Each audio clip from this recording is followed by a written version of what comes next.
حضرت رابعہ بصریہ رحمۃ اللہ علیہ کے سامنے تندوری مرغی رکھی گئی، بھونی ہوئی مرغی جس کو تندوری مرغی کہتے ہیں۔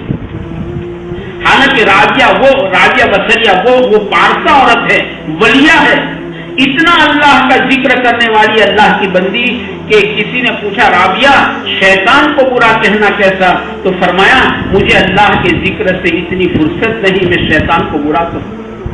بتا کتنا اللہ کا ذکر کرتی ہوگی۔ انتقال کے دن قریب آئے، اپنی خادمہ کو وصیت فرمائی کہ بہن جب میرا انتقال ہو جائے نا تو یہ میری گودڑی میرے ساتھ میرے قبر میں رکھ دینا۔ کہا کہ رابعہ کہیں گودڑی قبر میں رکھی جاتی ہے؟ کہا کہ ہاں بہن میں نے اس گودڑی پر بیٹھ کر اللہ اللہ بہت کیا ہے۔ تھوڑے دن ہوئے انتقال ہوا، جیسے وصیت کی تھی ایسے گودڑی قبر میں رکھتی گئی۔ انتقال کے تھوڑے دن کے بعد خواب میں آئی، پوچھا رابعہ کیا گزری؟ اللہ پاک نے میری مغفرت فرما دی۔ پوچھا رابعہ وہ گودڑی کا کیا ہوا؟ حضرت رابعہ نے فرمایا میرے نیک اعمال کو گودڑی میں لپیٹ کر گودڑی رکھ دی گئی۔ پوچھا رابعہ کوئی کام کی چیز ہو تو بتا دے۔ فرمایا بہن اللہ کا ذکر خوب کیجیے، میں نے یہاں پر اس کی بہت قیمت پائی ہے۔ یہ وہ رابعہ ہے،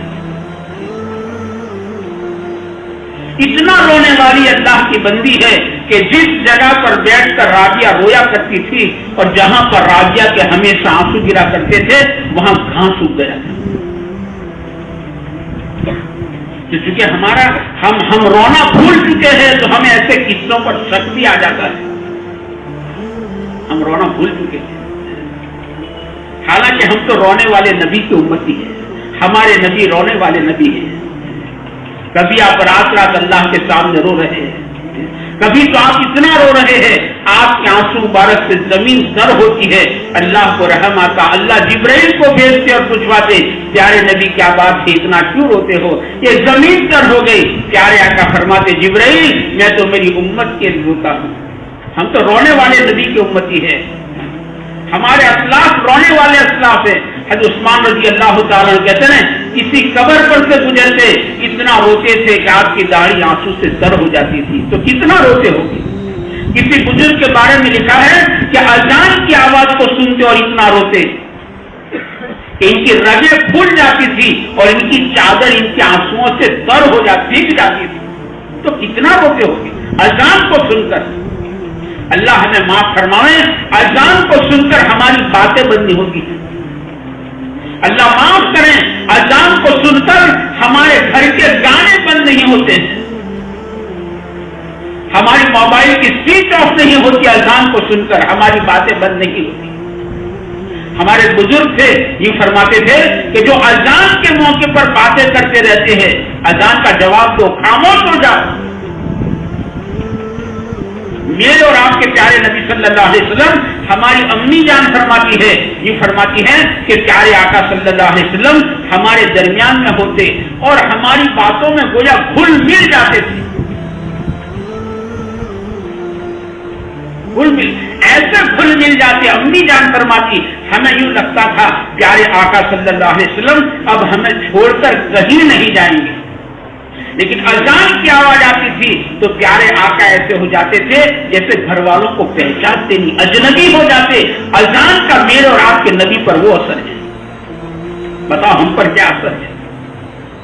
حضرت علی رضی اللہ تعالیٰ عنہ اللہ کا شیر ہے، لیکن اذان کی آواز کانوں پر پڑتی حضرت علی رضی اللہ تعالیٰ عنہ آپ کے بدن میں کپکپی آ جاتی تھی، آپ کا چہرہ پیلا پڑ جاتا تھا، آپ پر اذان کا یہ اثر ہے۔ بتائیے اذان کا ہم پر کیا اثر ہے؟ ہماری باتیں بندی۔ اصلاح اسی کو کہتے ہیں، یہ چیزیں اللہ کرے ہماری زندگیوں میں آنی چاہیے۔ اصلاح کے معنی اصلاح کا میدان بہت بڑا ہے کہ یہ چیزیں ہمارے اندر آئے۔ اذان ہو رہی ہے اپنی باتوں کو بند کرو، اذان کا جواب دو، اذان کا جواب دو۔ ہمارے بزرگ مولانا عبد الغنی صاحب رحمۃ اللہ علیہ کہتے تھے جو اذان کے موقع پر باتیں کرتے رہتے ہیں نا بہت خطرہ ہے، موت کے وقت کلمہ پڑھنے کے واسطے ان کی زبان لڑکھڑائی۔ زبیدہ خاتون ہے، ہارون رشید کی بیوی ہے، اذان کو سن کر زبیدہ کا حال یہ ہے کہ زبیدہ نے خواب دیکھا تھا اور خواب نے جنت اور جنت کے رضوان کو دیکھا. جنت کے رضوان سے ملاقات ہوئی, پوچھا کہ جنتیوں میں میرا نام ہے؟ کہا زبیدہ تیرا نام جنتیوں میں نہیں ہے.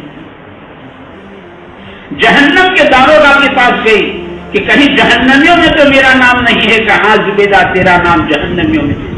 بس خواب سے آنکھ کھلی ہے, زبیدہ بے قرار ہے, زبیدہ بے چین ہے, زبیدہ رو رہی ہے, اپنی جان پر نوحہ کر رہی ہے, نہ کھانا نہ پینا نہ سونا, بس زبیدہ رو رہی ہے, رو رہی ہے. 3 دن ہو گئے زبیدہ نے نہ کھایا ہے نہ پیا ہے. 3 دن ہو گئے, میرا کیا ہوگا, میری آخرت کا کیا ہوگا. 3 دن کے بعد کہتے خادمہ نے شربت کا پیالہ بنا کر پیش کیا کہ زبیدہ اپنی جان پر رحم کھا لے, 3 دن سے تو نے کھایا نہیں ہے پیا نہیں ہے, یہ شربت بنا کر لائے ہوں, ذرا شربت پی لے. بس 3 دن سے کھایا پیا نہیں تھا, آخر انسان تھی. شربت کا پیالہ دیکھ کر کہتے زبیدہ نے ہاتھ لمبا کیا, شربت کے پیالے کو پکڑنا تھا. مسجد کے منارے سے اذان کی آواز آ گئی, اللہ اکبر اللہ اکبر. کہتے حضرت زبیدہ خاتون کا اس پر اتنا اثر ہوا ہے کہ اس کے ہاتھ لڑکھڑا گئے اور بے ہوش ہو کر گر گئی, اور پیالہ شربت کا ہاتھ سے چھوٹ گیا اور زبیدہ زمین پر بے ہوش ہو کر گری. اذان کا یہ اثر ہے. اسی بے ہوشی کے عالم نے پھر خواب دیکھا, اور خواب میں جنت کو رضوان کو دیکھا. کہ رضوان کہیں جنتیوں میں میرا نام ہے یا نہیں؟ کہ زبیدہ ابھی ابھی تیرا نام جنتیوں میں آ چکا ہے. اذان اس کو کہتے ہیں.